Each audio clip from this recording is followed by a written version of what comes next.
Eu sou Rufo Herrera,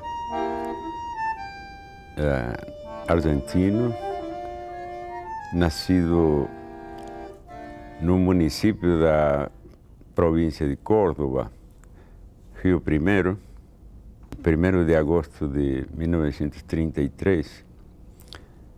E meus pais eram camponeses, proprietários de uma pequena parcela de terra. E eu tomei o primeiro contato com a música foi em casa mesmo, porque meu pai, ele quando jovem tinha sido o que seria um violeiro, um cantador. Então aprendi a música com ele toda noite. Ele chegava do trabalho, se lavava e tomava o seu alimento e depois sentava, pegava o violão, sentava, enquanto ia tomando chimarrão, né? Minha mãe fazendo chimarrão e ele tomando e tocando. Ele improvisava muito. É uma tradição do violeiro lá, improvisar, como aqui no Nordeste, né? Uma coisa assim, do folclore mais tradicional argentino, né? Que se chama estilo pampeano. É uma milonga lenta e anterior à milonga que nós conhecemos como dança urbana argentina, né? De Buenos Aires, que é um ritmo mais alegre, mais brincalhão, e é de origem afro. Essa é uma corrente da música argentina. A outra é anterior a isso, é muito mais antiga, né? E me lembro que em julho tem a comemoração da festa da independência argentina, dia 9 de julho, né? Essa festa pátria, né? Ela de dia era para as crianças, né? Com toda essa programação, né? De participação das crianças, e de noite havia uma velada que terminava num forró, né? E claro, a música no momento já era o tango. E era assim, valsas crioulas e, enfim, havia um tipo de música também assim espanhola, por causa da colonização espanhola, que o passo doble, que se dançava, era música de dançar. Pô. Então, meus irmãos mais velhos, que já tinham nessa época perto de 20 anos, um deles já estava na cidade estudando e ele convidou um trio para tocar nessa velada. E eu vi por primeira vez um bandoneon, ouvi um bandoneon por primeira vez. 5 anos, acho que tinha 6, não devia ter mais de 6 anos. Então eu fiquei assim fascinado com o som do instrumento. E eu não pude, aí não teve jeito de me mandar para cama essa noite não. Até de madrugada que parou, eu estive lá.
E eu comecei digamos, uma verdadeira campanha de conseguir que me comprasse esse instrumento, que me arranjasse esse instrumento. Era muito difícil. Eu dava em cima do meu irmão, esse que estava em Córdoba, que me arranjasse o instrumento. Até que um dia ele, para ver se me convencia, talvez, né? Ele disse, olha, a semana que vem eu vou alugar um bandoneon, vou trazer só para você ver que você não vai conseguir tocar esse instrumento. Ele foi e alugou um bandoneon e levou para lá. Aí colocou no meu joelho um instrumento e eu, durante os 2 dias, eu já consegui tirar uma musiquinha. Aí ele teve que entregar os pontos. Ele disse, não é que o moleque vai tocar mesmo, né? E ele me fez um trato. Ele disse, olha, quando você for para a escola, eu vou te arranjar um bandoneon para você estudar.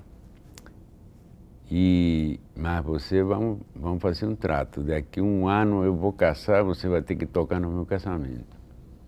Ele vendeu uma máquina de escrever velha que ele tinha, uma Remington, e deu a entrada por esse bandoneon.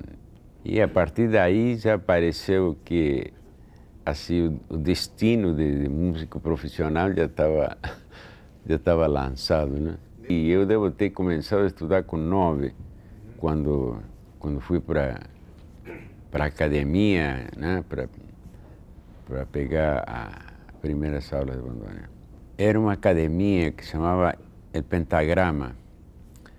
Era uma academia popular que existia, como existe aqui escolas de violão. Era muito popular o estudo de bandoneon nessa época. A partir de eu ter tocado nesse casamento, surgiram outras convites às pessoas. Então, sempre falo, tem alguma pessoa na família, né? E eu tinha uma tia que era dessas pessoas, mente empresarial, né? Porque ela morava numa cidade, dessas cidades históricas, né? Se chama Capilla de los Remédios. E ela tinha uma casa, ela tinha um restaurante, ela abria um restaurante para as festas, né? Aí disse, eu vou levar esse menino para tocar lá. Acabei ficando muito conhecido no interior da província e tinha um programa numa emissora em Levedó, de Córdoba, que chamava Audição Gorjeos.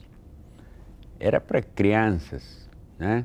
Crianças com talento, que cantavam, tocavam, tal. Tinha um programa quinta-feira e acabaram me convidando para esse programa.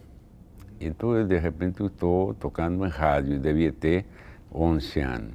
Fiquei conhecido, mas o mais importante foi que eu entrei por primeira vez em contato com o ambiente profissional de música. Conheci músicos profissionais, eu queria conversar, eu queria perguntar coisa e tal. E o menino, ele me ouvindo tocar, né, tal, aí eles se interessaram, né? Poxa, mas aí você precisa estudar sério o bandoneon com um mestre. E esse foi Pedro Garbeiro. Ele já era um bandoneonista que tocava Bach no bandoneon, dominava, tocava tudo no bandoneon. A primeira coisa que ele fez, me disse, não interessa a música que você vai querer tocar, você pode querer continuar tocando folclore, tudo bem, mas você tem que ter um domínio do instrumento e tem que ser um músico. Então você tem que estudar Bach.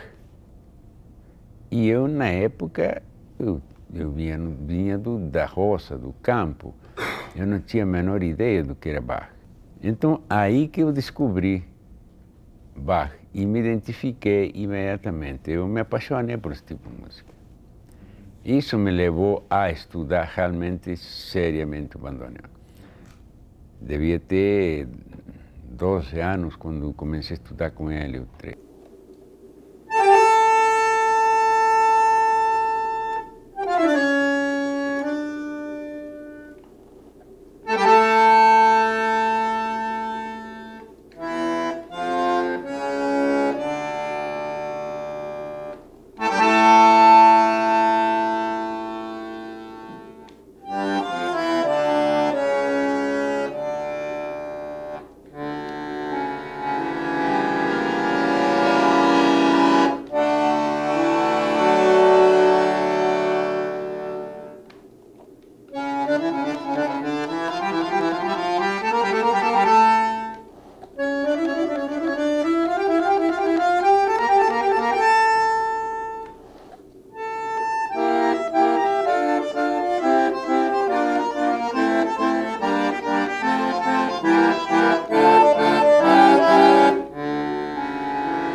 Eu devia ter 15 ou 16 anos quando fiz teste na primeira orquestra profissional de tangos. Em Córdoba? Em Córdoba. Aí passei a realmente ser um profissional. Córdoba é a segunda capital do país, segunda politicamente importante, mas culturalmente talvez a primeira. Então tinha muita atividade de música em Córdoba. Tanto assim que no centro da cidade, nos quarteirões do centro da cidade, existia 4, 5, 6 café-concertos. Esses café-concertos tinham 2 orquestras por dia. O público ficava exigente também. As orquestras tinham que ser boas, senão não trabalhavam nos café-concertos. O café-concerto era um lugar de categoria para trabalhar, sabe? Era profissional. E outra fonte de trabalho eram os programas de auditório nas emissoras. Tinha 3 emissoras na cidade com auditório, com programas de auditório. Passei por várias orquestras em Córdoba. 5 orquestras, a 5ª orquestra que estava em Córdoba, que era considerada a melhor orquestra do interior do país, de um maestro violinista, Torquato Bermo. Nesse tempo é que uma orquestra de Buenos Aires me contratou. A orquestra chamava Orquestra da Argentinidade, era uma orquestra de espetáculo, de tango, que fazia espetáculos sobre a história do tango. O maestro era Lourenço Barbero.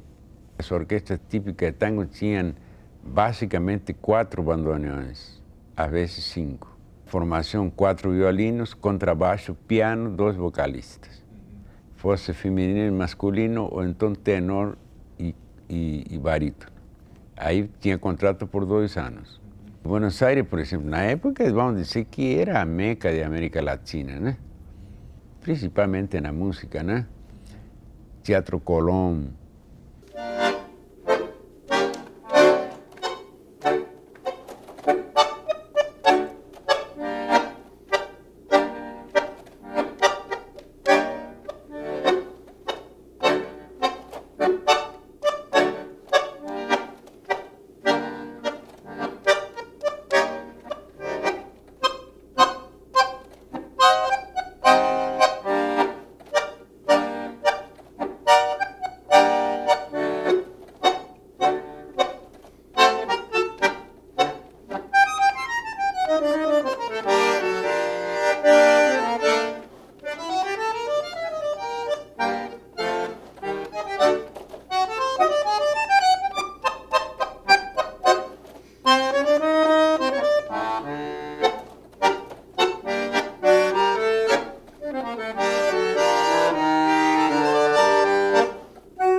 Eu já conhecia Piazzolla de cordo. Quando eu comecei a tocar com a orquestra, deve ter sido a primeira vez que Piazzolla foi a Córdoba com quinteto.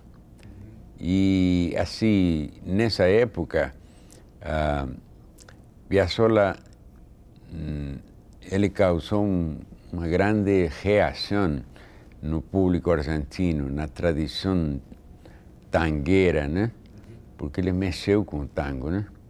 Ele vinha com um novo tango, com uma nova ideia, com outro tipo de harmonização, com outro tipo de rítmica, uns arranjos muito ousados para a época, né?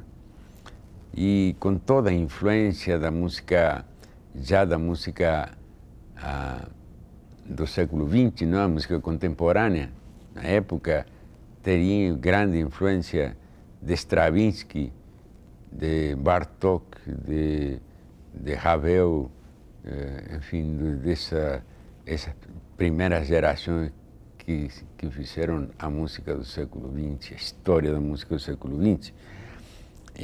Então ele vinha com essa influência e punha no tango essa influência. Por outra vez, ele veio com influência do jazz, porque ele cresceu nos Estados Unidos. Ele voltou aos Estados Unidos com 15 anos, foi com 4. Então ele começou a estudar música lá e tudo. Então ele vinha com influência de tudo lá e pôs todo no tango. Aí o pessoal ficou muito irritado e começou uma guerra contra Piazzolla. E que sim, então qual era os que apoiavam Piazzolla éramos nós, assim, todos com 14, 15 anos, estudando música, principalmente estudando bandoneon. E ele criou um estilo próprio e virtuosístico mesmo.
tango, por exemplo, quando eu comecei a tocar, já já era um público muito exigente, já era um público culto que ia no Café Concerto. O tango já tinha feito toda uma carreira, vamos dizer que ele nasceu no subúrbio, nos lupanares, onde for.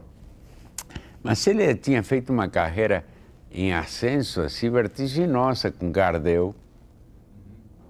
Carlos Gardel, ele levou tango como canção, sim, mas assim, já tinha assim, outros autores, assim, Eduardo Arolas, que foi um bandoneonista, Roberto Firpo, tinha vários nomes que já eram conhecidos internacionalmente. Francisco Canaro também começou a ficar conhecido mundialmente, se gravavam, já existia o disco, né?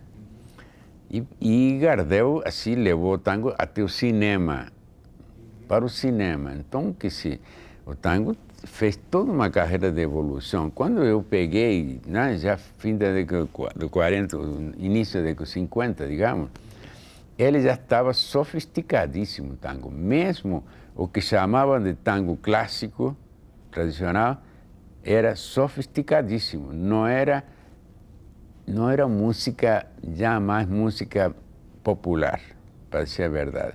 Já existiam assim, os clubes sociais, o jockey club, esses lugares nas grandes cidades, né? Ali que se ouvia tango. Então, a primeira coisa que eu queria fazer é estudar aperfeiçoamento com um dos grandes mestres do bandoneon em Buenos Aires. E fui indicado para Marcos Madrigal. Então, esse é o primeiro objetivo meu, estudar aperfeiçoamento do bandoneon. E queria continuar o bandoneon, já como tinha sido orientado com Pedro Garbeiro.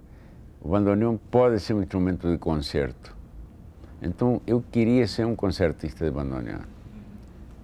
Tinha que fazer aperfeiçoamento e apurar a técnica para isso, e estudar repertório e tal. Mas isso assim, complementar isso, eu pensava na música como todo, na música erudita como todo. Então me interessava o Conservatório Nacional, ingressar no Conservatório Nacional. Na época, por exemplo, também não existia ainda bandoneon no Conservatório Nacional. Então eu fui estudar violoncelo. E aproveitei porque tinha as matérias básicas, harmonia, contraponto, que se podia estudar, matérias de composição, né? Entre 8 e 10 horas por dia de estudo. Eu apenas tocava assim com as orquestras à noite e uma ou duas turnês por ano que essas orquestras faziam. E essas turnês se estendiam pelo interior do país e às vezes nos países vizinhos, né? Uruguai, Paraguai, Chile. Então isso me levou a conhecer Chile. Tive 2 anos, fomos a fazer temporada em Santiago de Chile. Teve a queda de Perón, né? E ele foi derrubado por militares.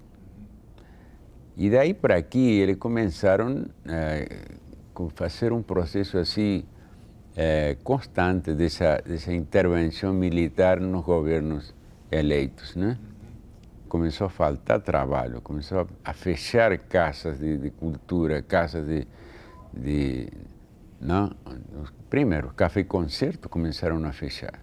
Resolvimos ir para Chile e depois ou ficar ou seguir para outro país. Eu tinha mais uma meta que era onde pudesse continuar estudando música, ou seja, composição. Não tinha estudado composição ainda.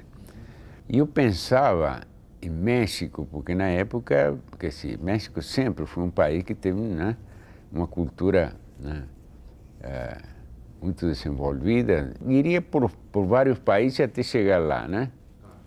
E fizemos isso.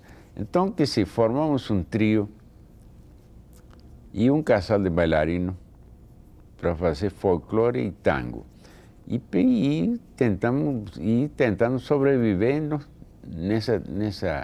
nessa aventura por diversos países da América Latina. Quase 6 meses ficamos trabalhando bem em Santiago. Depois seguimos para o norte. Assim, Peru, Equador, Venezuela e Bolívia, La Paz. E começamos a fazer uma turnê pelo interior do país. O casal de bailarinos queria voltar porque tinha os filhos, tinha deixado os filhos, né? E aí o pianista também quis voltar. Aí ficamos só eu e o violinista, né? Daniel Perego, sem pianista, sem bailarino, né? Aí o que vão fazer os dois? Eu digo, bom, vamos seguir para o México, né? E ele disse, eu vou criar a escola de música, eu vou criar uma orquestra sinfônica. E, claro, é uma utopia, né? Ele ficou. E ele fundou, ele criou a escola, formou músicos e fundou a Orquestra Sinfônica de La Paz, ele é o fundador. Aí chega um produtor boliviano que queria gravar 2 LP e 2 compact. Eu aceitei, porque digo, bom, ele não sabia para onde ia, e podia ser em México. Na época, não havia estúdio profissional de gravação nessas capitais, a não ser em Buenos Aires, em São Paulo e em México. De repente, ele veio depois de uma semana, mas vai ser São Paulo.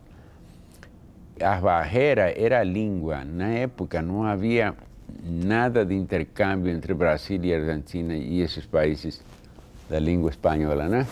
Na hora que eu cheguei a São Paulo, aconteceram algumas coisas que parece que foram para eu decidir nesse mesmo momento que eu ficava em Brasil.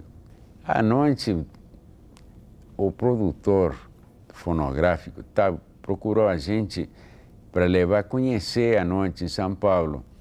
A ouvir a música, estava louco para ouvir a música, né, brasileira. A gente tinha assim, que conhecia, Ari Barroso e talvez Valdir Acevedo, mais nada. Então o que acontecia? Aí levou a gente num lugar que se chamava Taxi Dancing, que tinha grandes orquestras, grandes bandas assim, de música, Osmar Milani, Ciro Pereira, banda mesmo, tocando samba, arranjos maravilhosos, como soava aquilo.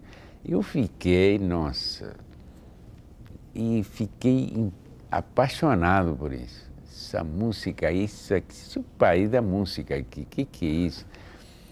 Aí, claro, isso foi o primeiro dia que tinha acabado de chegar. Aí começamos a gravação. Gostaram do meu trabalho.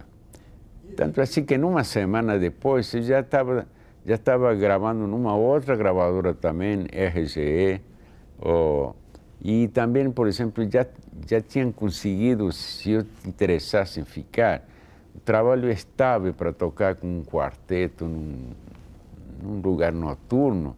Entro num café assim de manhã,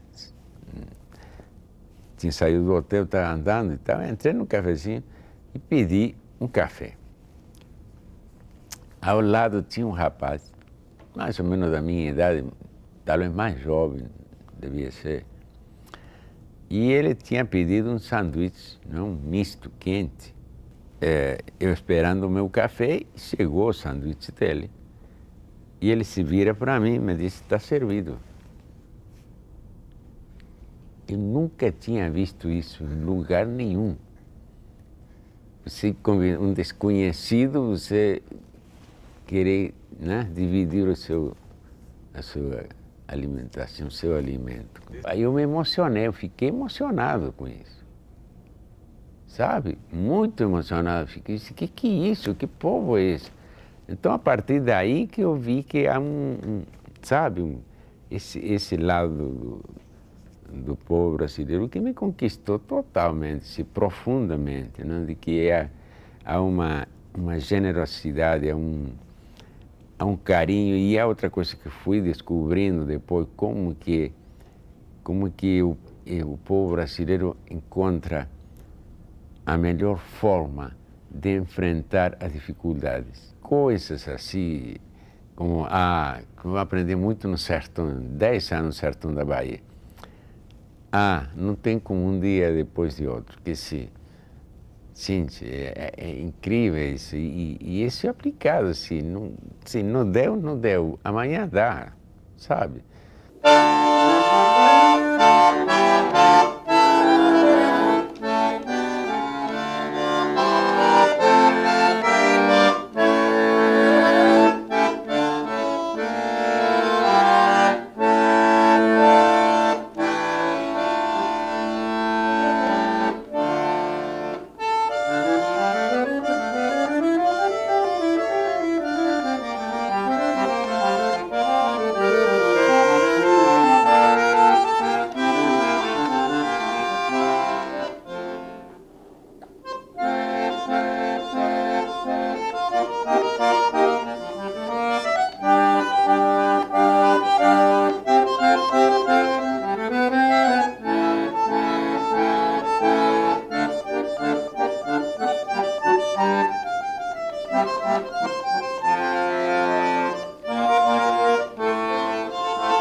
Esse músico com que eu estava gravando, né, que foi o primeiro ambiente musical que eu tive, né, aqui, ele como eram da Sinfônica, eles me apresentaram a uma pessoa que foi muito importante, o maestro Olivier Toni. Ele, na época, ele era regente da Orquestra de Câmara de São Paulo, e era fagotista da Orquestra Sinfônica Municipal, um homem jovem ainda, né?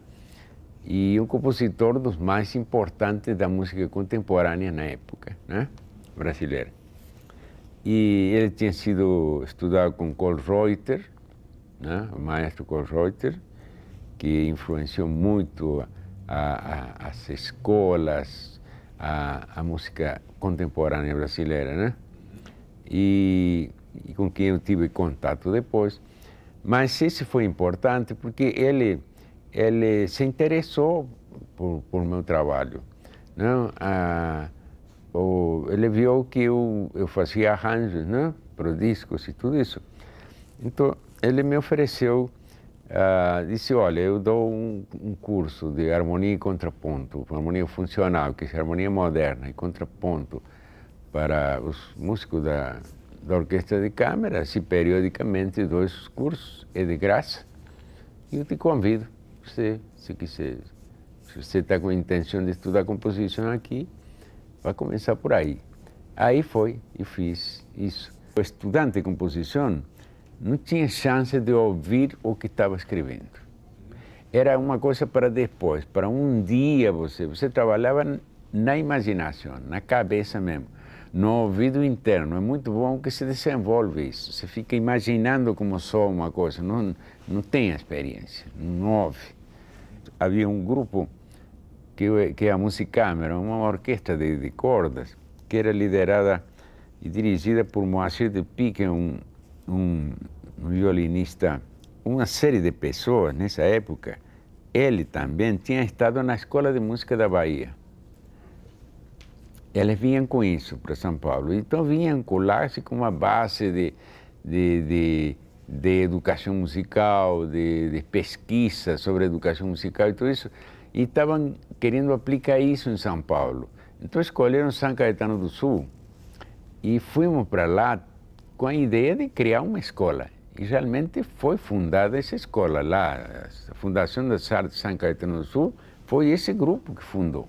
E passamos a produzir eventos também. Então, nisso se produziu um festival de música contemporânea brasileira, nacional. Então, aí chegou uma obra de todos os mestres, né, da época, Camargo Guarnieri, Cláudio Santoro, Mignone, todos, né, que estavam na época, Dino Krieger e todos já eram, né, compositores e foram participar, né, mandaram obras para esse festival e eu mandei a primeira obra que, digamos, que eu considerava que podia ser as 8 variações sobre um tema pentatônico para orquestra de cordas. Eu fiquei bem cotado nesse festival. Quando surge o Festival de Música da Guanabara, que era um festival muito importante no Teatro Municipal do Rio de Janeiro, com a Orquestra Sinfônica Municipal, era música sinfônica e coral, com solistas ou não. Júri internacional. O presidente do júri foi Krzysztof Penderecki, na época. Um dos assim, máximos papa da música contemporânea chamavam, na época. Ele, Stockhausen, Boulez, Messiaen. O que aconteceu que eu tinha composto 2 obras sinfônicas na época. Uma era uma passacaglia em homenagem a Johann Sebastian Bach, que era 14 variações e uma fuga dupla. É uma obra assim, monumental para a minha experiência. Me levou quase 2 anos de trabalho, que eu já vinha trabalhando nisso. E terminei essa e comecei outra, que aí era assim, eu queria trabalhar com teatro, queria trabalhar já com... Então peguei umas fábulas de Monteiro Lobato e adaptei para fazer uma obra para coro, orquestra, narrador e efeitos eletrônicos. Isso na época era uma coisa assim, totalmente... né? Porque não existia laboratório de música eletrônica aqui, não existia nem analógico, eram assim, geradores de ondas, quadradas, sonoridades, dente de serra, uma coisa muito elementar e de péssima qualidade, para isso fazer com isso, elaborava com gravadores, com velocidades, com coisa para fazer né, um efeito, uma coisa e aplicar com a orquestra. Mandei. E não é que se classificou. Foram 72 obras, me parece que classificaram 16. Fiquei para a final, fiquei para a semifinal, para a final, e a finalíssima. E acabei pegando um prêmio estímulo, não? Que era, agora, para que compor a primeira obra sinfônica, coral e tal, um prêmio estímulo foi importantíssimo para mim. No momento que eu peguei o prêmio, lá, eu voltei para São Paulo e disse, não toco mais de noite, parei de tocar. Todos os compositores brasileiros estavam concorrendo. Os novas gerações e os maiores também, que se... Então estavam os mestres lá, todo, Camargo Guarnieri, Francisco Mignone, Radamés Nattali, Cláudio Santoro eram os mestres na época, né? Dino Krieger não concorreu porque ele era o coordenador do festival. Mas aí vinha a nova geração, que era Marlos Nobre, Lindenberg Cardoso, Ernest Widmer, que era um mestre suíço que se naturalizou brasileiro, que era o mestre dessa geração de compositores, mas também era jovem, também era um homem, né? Jovem na época, né? Então ele concorreu também, junto com os alunos, Fernando Cerqueira, Lindenberg Cardoso, Jamari de Oliveira, era Milton Gomes, esse era o grupo de compositores da Bahia na época. Se tinha criado um grupo de compositores na Universidade da Bahia. Era, né, a meca do estudo da música era a Bahia. E eles conheceram o meu trabalho nesse festival e me convidaram para ser membro convidado do grupo de compositores da Bahia lá em Salvador. E claro, como lá tinha uma escola realmente que tinha uma orquestra sinfônica, tinha orquestra de câmara, tinha corais, tinha um grupo de percussão, tudo estava lá, que sim, para um compositor que estava estudando, era um prato feito. Então, que se não tive dúvida, eu fui para Salvador, fui para Bahia, e lá fiquei 7 anos. Né? Fim de 69, 1970 eu estava lá. Na Bahia era a época dos festivais de música, então passamos a participar de todos os festivais, ou seja, se produzia não só, mas você produzia sabendo que podia se classificar, que podia ouvir a música, que podia... Né? Em 71 vem concurso de composição dos Institutos Goethe, da Alemanha. E eu concorro nesse concurso e ganho segundo lugar. Bem, segundo lugar. Então foi importantíssimo isso para mim, que essa obra foi estreada pela Orquestra de Rádio Colônia, Pro Música de coral, que era para orquestra e coro e solista, e para soprano Maria Lúcia Godoy, uma das grandes cantoras brasileiras da história da música brasileira, né? Então ela estreou essas obras premiadas. Em 1972 vem o Festival Mundial de Música Contemporânea, que foi fundado por Manuel de Falla, Bela Bartók, todos esses compositores criaram nesse festival. Eles aceitavam 2 obras por país, no máximo. E esse país tinha que mandar escolher os 10 candidatos para que eles lá escolhessem 2. Então se fazia como se escolheu aqui, por tribuna. E nós votávamos nas 10 melhores, que nos parecessem melhor, porém, tribuna, não é? Você não pode votar na sua. Eu fiquei entre os 10 para ir para lá. E lá fiquei entre os 2, que acabou representando o Brasil. Foi Jorge Antunes, compositor que está em Brasília, e eu. Passou a Bahia a ser um movimento muito grande, mas o importante também foi que era uma convivência com as outras escolas. Tinha grandes mestres lá. Tinha Lia Robato na dança, tinha Ewald Hackler, um alemão no teatro, tinha Clyde Morgan, aquele americano fantástico, bailarino. Cinema, tinha o Guido Araújo lá e o Roland Schaffner, tinha um diretor do Instituto Goethe. Uma delas foi João das Neves, por exemplo, o dramaturgo. Ele já estava no grupo Opinião, né?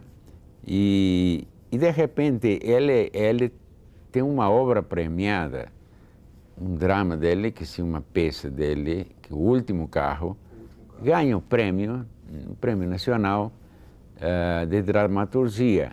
E era o prêmio, era em dinheiro, uma grana que dava para estrear a obra, para montar a obra. Né? O que ele fez? Então ele foi de volta para o Teatro Pinhão, saiu da Bahia e chegou lá e me convida, faz a música, mas tem que ir para lá, então vamos para lá. Daí saio da Bahia e vou para o Rio. Estreamos, foi um sucesso, começaram a chegar os prêmios de novo, né? Vários prêmios e tal. E por essa época, eu sou convidado pelo Instituto Nacional da Cultura de Panamá para criar cursos de composição na Escola Nacional de Música de lá. Fiquei 6 meses lá e o Festival de Inverno me convida porque, pela indicação de Marco Antônio Guimarães, e ele tinha estado comigo lá há anos, não? Que ele terminou o curso dele lá de violoncelo e de composição. Lá, inclusive, convivíamos, né? Morávamos juntos. Aí venho com essa oficina multimédia, que era uma técnica de arte integrada, uma proposta de arte integrada, integração das artes. Teatro, dança, música, poesia, cinema, vídeo, o que for. Veio uma turma, né? Se inscreveu, e o que aconteceu? Em 1977, novamente, eu já estou de volta de Panamá, novamente eu sou convidado para o Festival de Inverno. E os mesmos alunos que estavam no ano anterior gostaram da proposta, entenderam a proposta e se inscreveram novamente. 77, 78, 79 fizeram comigo, foram ficando os mesmos. Aí eu venho em 78 e eu me radico e começo a trabalhar na fundação. A Fundação de Educação Artística acolhe o grupo como dele, porque aí eu passo a trabalhar constante com o grupo. Hoje são grandes profissionais, por exemplo, alunos, a Ione Medeiros, Edla Lobão Lacerda, Alexandrino do Carmo, Paulinho Sérgio Santos, do Uacti. Ele começou nessa oficina e aí trabalhou comigo até 80. 81, acho que o Uacti começou. Aí vem os instrumentos, o Uacti, o Marco Antônio, na época, ele ainda não tinha uma finalidade, era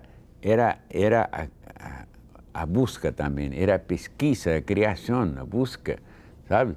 Então ele produzia instrumento, todo dia inventava um instrumento com um tipo de material diferente, estava buscando.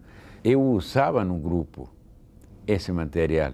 É aí que o Paulinho começou a tocar esses instrumentos e virou um virtuoso de instrumento. Acho que 80 foi o último trabalho que eu dirigi e depois eu entreguei. Berenice Menegali estava na coordenação da cultura e tinha essa ideia, e eu tinha a ideia de um projeto de estímulo, de reativação da cultura do Vale de Jequitinhonha, né? E eu imediatamente me engajei nesse projeto. Digo, eu quero ir, eu quero estar nisso. Aí passei a viajar uma semana por mês a Araçuaí. E aí eu retomei o trabalho do coral, o trabalho do Vale. O Frei Chico tinha acabado de sair de lá, né? Então eles estavam assim, sozinhos. Aí eu trabalhei com eles, apoio, né?